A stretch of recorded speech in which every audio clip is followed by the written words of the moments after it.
Oh, ito na. Ito na, partner, ang kwento mula sa ating Mahiwagang Burnay.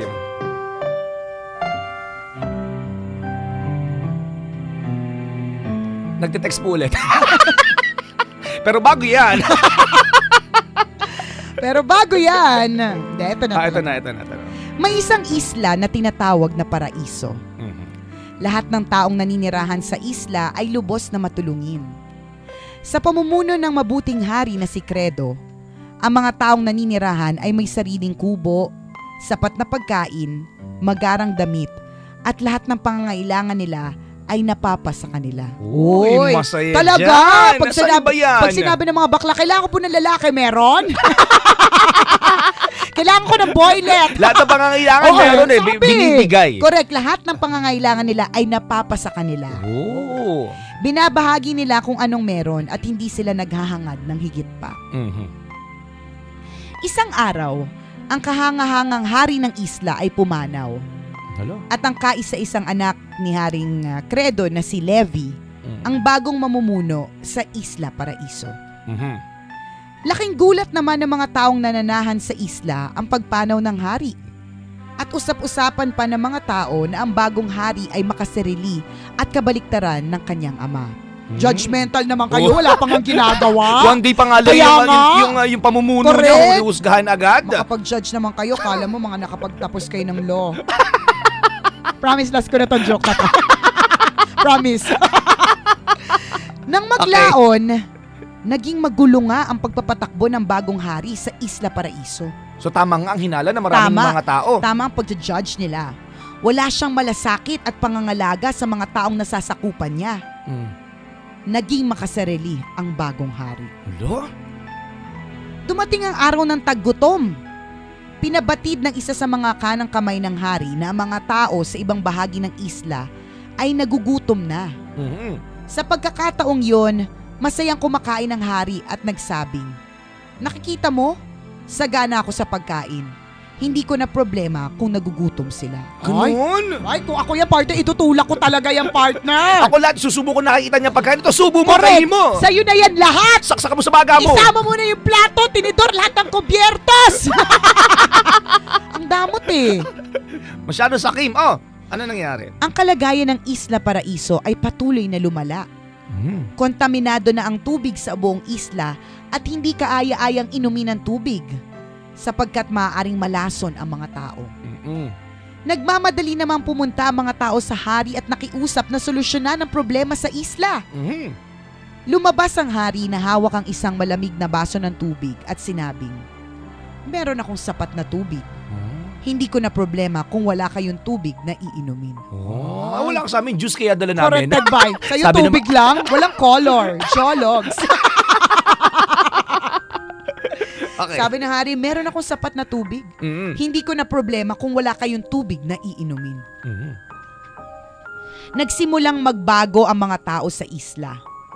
Katulad ng bagong hari, ang mga tao rin ay naging sakim at nawala ng malasakit sa isa't isa. Hala. Isang araw, may mangingisda na nakatayo sa tabing ilog. Pinagmamasdan niya ang mga taong nagtatalo. Naalala niya ang panahon kung kailan namumuno ang Haring Credo. Naisipan niyang patibayin ang kanyang bangka. Nilagyan niya ng palamuti, pinaganda, at pinalaki gaya ng isang yate. Nagdesisyon siya na imbitahan ang bagong hari at ang royal group, pati na rin ang mga tao na ilakbay sa ilog. Masaya namang tinanggap ng hari ang imbitasyon ng mangingisda. Fairness sa mangingisda, biglang nakagawa ng yate ha. Talented ka tol ha. Maganda yan. Hindi parang ano yan, parang sasali ng Peña Francia. Correct, rola dyan, madaming palamuti, totoo partner. Yan. Parang sasali ng pahiyas. Pahiyas, mga ganyan. Pero yate. Tama, Nang mapadpad ang bangka sa gitna ng ilog, hininto ng mangingisda ang kanyang bangka. Kumuha ng malaking maso at nagsimulang butasin ang sahig ng bangka. Hala? Bakit? Nataranta ang hari at sumigaw, "Sandali!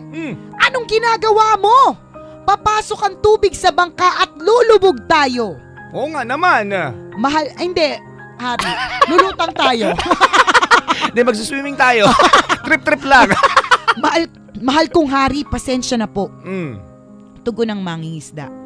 Bangka ko to, at gagawin ko kung anong gusto ko, gaya ng pagbutas sa sahig ng aking bangka.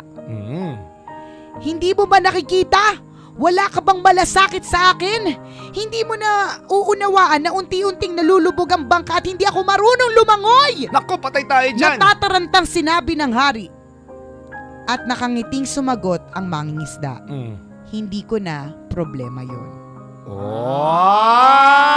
Quits lang to. Tawag dyan, isang malaking karma! Isipin mo yun, no? Diba? Kasi yun yung palagi sinasabi ng hari, partner sa tuwing nangangailangan ng mga taang sambayanan. Meron naman akong sapat na pagkain, may sapat akong tubig, hindi ko na problema yan. Correct. Kung nagugutom ang mga tao, wala silang makain. Diba? Wala akong pakialam, hindi ko na problema yan. Tama. Ito ngayon, sa kanya nangyari yung matinding pangangailangan. Siya nag-worry. Yan. Ano ang sabi ngayon ng may-ari ng bangka? Hindi ko na problema yan. Sa madaling salita, katulad ng lagi po naming sinasabi ni Chris Super, lahat po ng ginagawa natin ay meron pong balik. Nakakatakot pag binalikan ka ng karma. Totoo yan. Yung tipong simpleng pagmamalasakit sa tao. Tama. Diba? Totoo yan. Pag marunong tayo magmalasakit sa tao, pag dumating yung time na tayo naman ang nangangailangan, correct, hindi sila magdadalawang isip na tulungan din tayo. Babalik ako dun sa kwento dun sa kakilala kong landlord partner. So sobrang sama ng ugali niya. Kilala siya dun sa street na yun na sobrang masama ang ugali. Ganon. Talagang siya, walang puso. Kahit Christmas, nagdo-Noche Buena yung mga tao nagkakasiya, maniningil yan. Ganon. Diba ganun katindi? Wala magpahinga. Ayaw magpahinga kahit na nagpuputukan December 31, New Year's Eve, partner. Kakatok sa bahay nyo para maningil. Correct. Nagkakaroon ng kasiyahan. Ultimo, partner, may patay. Kahit may patay. Walang patawad. Walang patawag, maniningil. Nung panahon, partner, nung time na inatake siya sa puso, sa kalsada, walang tumulong, partner. Kita mo na. Kita mo na. Tawag doon, karma!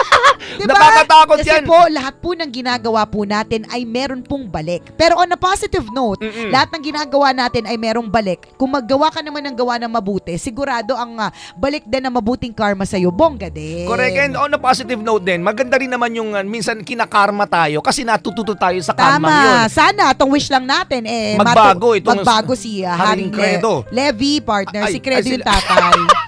Nakikinig ka ba? Nalito.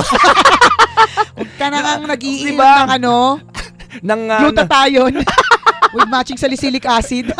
Huli kita kanina, uminom ka ng salicylic acid. Nag-experiment ako. Ay nako. Totoo yan, di ba? Yung mga karma na dumarating sa buhay natin, dapat ang importante talaga doon, matuto tayo. Correct. Di ba? Kung dati tayo masamang tao, kinarma na tayo sa pagiging masama natin. Sana natuto na tayo at huwag na tayong gagawa ng masama. Correct. This time, maging mabuti naman tayo. Di ba? At kung halimbawa mabuti ka, tas patuloy kang gumagawa ng kabutihan, tapos parang feeling mo, hindi pa bumabalik sa iyo yung kabutihang itinatanim mo kasi hindi pa siguro panahon. Huwag mong hintayin. Huwag mong hintayin. Hindi naman porke nagtubulong ako ngayon, ako sigurado suswerte na ako mamaya. Hindi ganon. Basta ang gawa lang ng gawa ng mabuti. Tama. Pays to be good, mga kabisyo.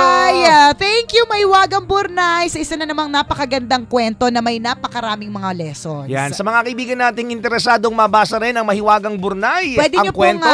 Pwede nyo pong basahin ang kwentong ito sa aming Facebook fan page. I-search nyo lang po, Tambalan! Siyempre, i-like nyo rin. Correct. Kung gusto nyo i-share, pwede rin i-share. Share lang po para mas marami pong makabasa, matuto, maraming ma-inspire, may lessons na matutunan, gano'n. Tama. Muli po ito ang Tambalan ng Isang Balasubas. At ang Isang Balahura, ako po si Nicole Yala. At ako naman si Cambio Ken Chris Chuper. At ang aming tanging paalala na dapat ay memorize nyo na. Sabay-sabay tayo mga kabisyo. Walang matatag na relasyon sa malanding may determinasyon. Yon! 90.7 Love Radio.